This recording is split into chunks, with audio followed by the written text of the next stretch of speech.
All right. Welcome to What's the Scenario with PLRB, where we explore claims and coverage scenarios relevant to insurance professionals.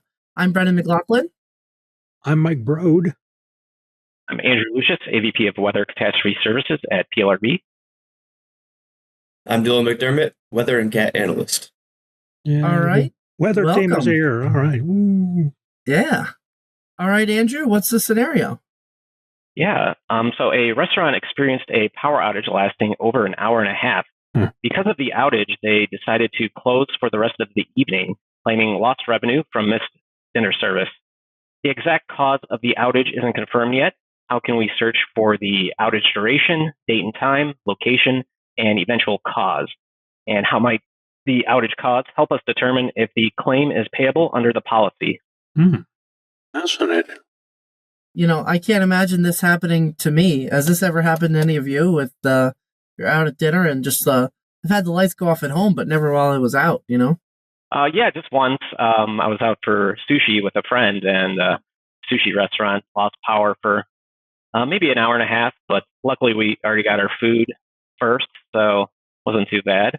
And it's sushi. You don't have to cook it. Yeah. So there you go. Hey. So, there you I have go. Interesting story, though, Brendan. We had just finished dinner, but it was last year at the claims conference in Indianapolis. And as we were wrapping up dinner, all of a sudden, all the tornado sirens went off. And yeah, there was like a direct hit just south of us, I think. And the power went out in the hotel room, which made for an interesting evening. Oh, yeah. When you're watching transformers blow up out the windows from all over. And yeah, no, gentlemen, I was not by the windows during the storm. But yeah, it was crazy. All right. Yeah. Andrew, can you tell us about how would you start investigating something like this? You're out to dinner and you get a power outage. Yeah, so I'm going to go ahead and go to our PLRB homepage and click on the Weather Cats heading here. And I'll scroll down a bit and click on Get a Power Outage Report. We'll see an address search box, date range selection, and an interactive map. So the location here is going to be North 38th Street in Council Bluffs, Iowa. Wow. And I can select that from the drop-down there. That will zoom to the address in the map. You can use a specific address as well. We're just avoiding that in this demo for privacy purposes. And I'll select a date range of November 7th to November 8th, and then I'll go ahead and click on search. So any data within the default 1 mile radius will display on the map and in the data table below the map here. So we see a data point very close to the address. And just a little bit about the data. We work with a power company called PowerOutage.us. You may have seen their maps on the Weather Channel whenever there's a hurricane or ice storm. So they collect and record live power outage data from utilities all over the United States every 10 minutes. And then PLRB archives that data every 10 minutes as well. And their coverage footprint's pretty good. It's about 87% of the U.S. electric customers. So most of the data is point data. Some utilities also provide polygons. So a point represents the approximate center point of the outage. Typically, if there's a data point or several data points near the address, the likelihood that the address experienced an outage increases. And we can also look at the data table to get an idea of how widespread the outage is, because it will list the number of customers out of power at approximately every 10-minute timestamp. And we can see that data point's very close to the address in question. Yeah, you're kind of like zooming in. It almost looks like a Google map. You can really see all of the side streets and all the named streets and highways and parks and rivers nearby. And it's really drawn a circle around a couple points there. Yeah, looks really detailed. Right, you're right. So this radius, this circle is just going to show you, it's just symbolizing the distance of 1 mile from the address point. And then the red points represent the outage points. So looking at the table here, we have outage ID. So sometimes that's available from the utility, so that's nice because it gives you a nice idea of how to follow that outage. Then date and time stamp. We use UTC time. The main reason for that is to avoid confusion about time zones and daylight savings time. But this would represent around 4:34 p.m. Local time in Iowa. Then we have customers out. So there are about 139 customers out of power in that general area. The label will just be the point label on the map. Here we see outage cause. We'll get back to that in a second. Utility name, as well as the estimated restoration date and time. So we see that this first record, there was a outage cause of not available. But as we scroll down, we can see that later it was determined that the outage cause was an animal contact with electric facilities. Oh, no. Yeah. What kind of animal? So sad. Yeah. So perhaps after investigating, they determined that. We can kind of scroll down, look at all the data here. We can see that this outage lasted approximately 90 minutes to 2 hours long. So, this provides some excellent data, outage cause, time and duration of the outage. So you can also click on this little export to PDF button that can give you a nice PDF report. You can download it to your computer, share it with a colleague easily. It includes the map and the results. Yeah, and I think, correct me if I'm wrong, but you've had some updates to that PDF report in maybe the last year or so. It looks really professional, something you could share with an expert or the insured, or Yeah. And then we also have some enhancements coming soon. I think Dylan will talk a little bit about that in a few minutes. So the cause of the power outage is critical due to policy language. I've heard from many members that some policies cover damages from natural power surges, but exclude artificially caused events. So determining the cause is essential to assess coverage and claim payment. So I'll turn it over to Brennan and Mike to discuss whether an outage caused by animal might be considered artificial or natural. A debate. All right. Squirrel is natural, right? Well, we're going to put a little twist on this scenario.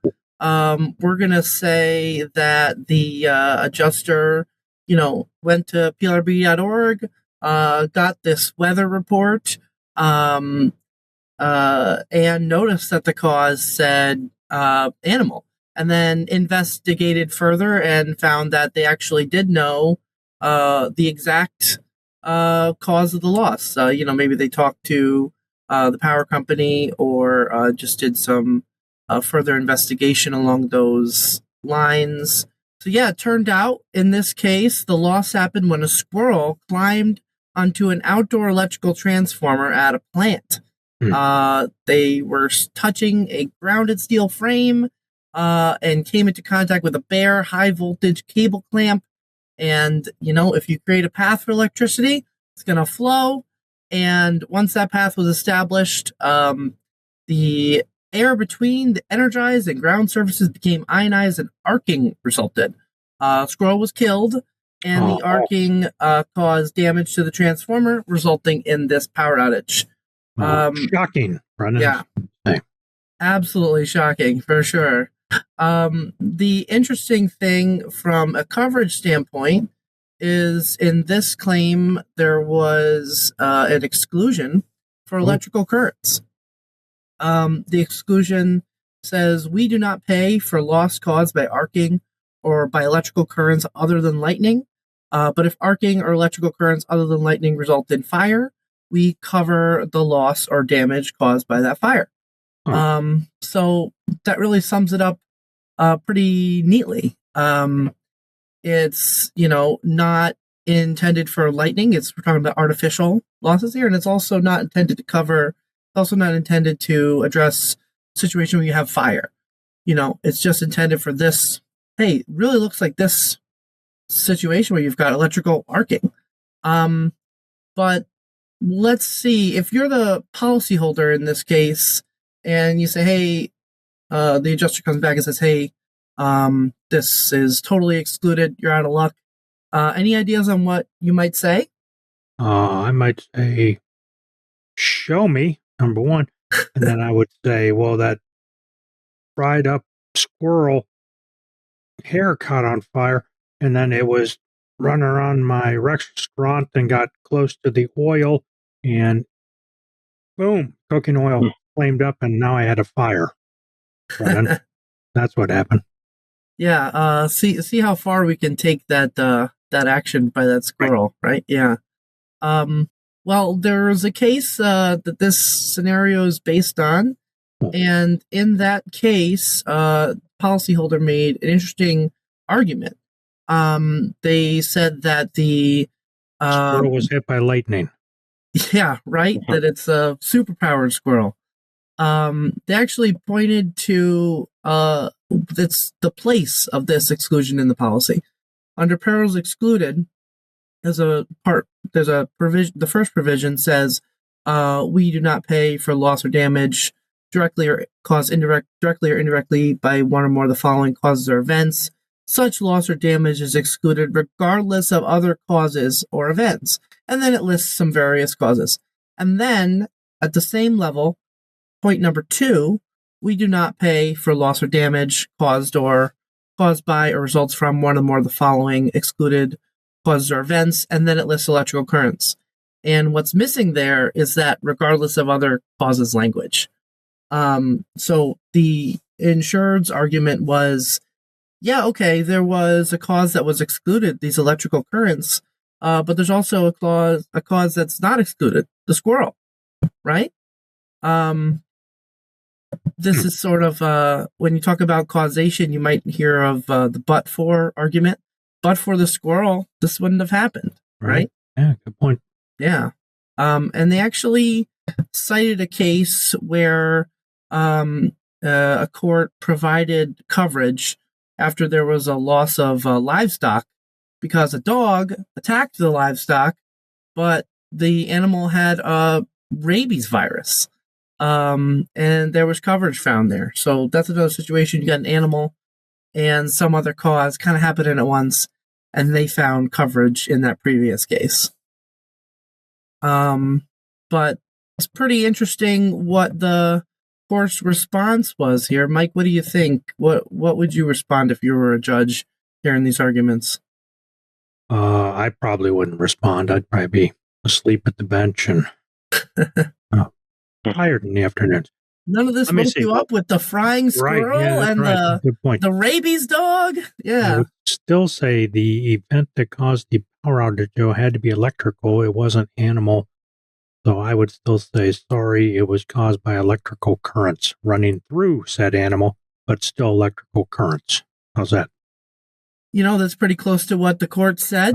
They said the squirrel itself did not cause any damage. Right. Electrical arcing is always going to have some kind of cause. So if you apply this sort of logic, policy language excluding an event would be meaningless if an insured could avoid the exclusion simply by arguing that something else caused the arcing. The lightning exception would never apply if you started to do that. So they dispensed with the but-for causation analysis and looked at, this sort of reasoning that says, hey, what's the purpose of this exception in the policy? What is it doing? How does it make sense? A pretty interesting holistic look by the court there. Yeah. Dylan, I'm actually going to turn to you and ask, what enhancements do you have planned for the future of the Power Outage Report? Wow. Yeah, we got some exciting things in store here. On the horizon, we have some nice enhancements planned for the Power Outage Report tool. With help from our building codes team and our developers, we plan to condense records so it produces a duration of the power outage rather than just a list of the records. It can get quite lengthy if there are widespread long duration outages, so we can condense those to make it easier to understand. However, we will still offer the option to include all the raw data records as well. We will also have an option to display the date and time in the address's local time, as some folks aren't familiar with the UTC time. Yeah, the local time might be. Yeah. What does that stand for anyway? Do you even know? I bet. Wait, we'll put $5 on this front. Oh, what? I think it's universal time. Is that right, Andrew? Yeah, universal time coordinated, I think. Yep, that's it. Yep. You guys are making stuff up now. I'm winning $5.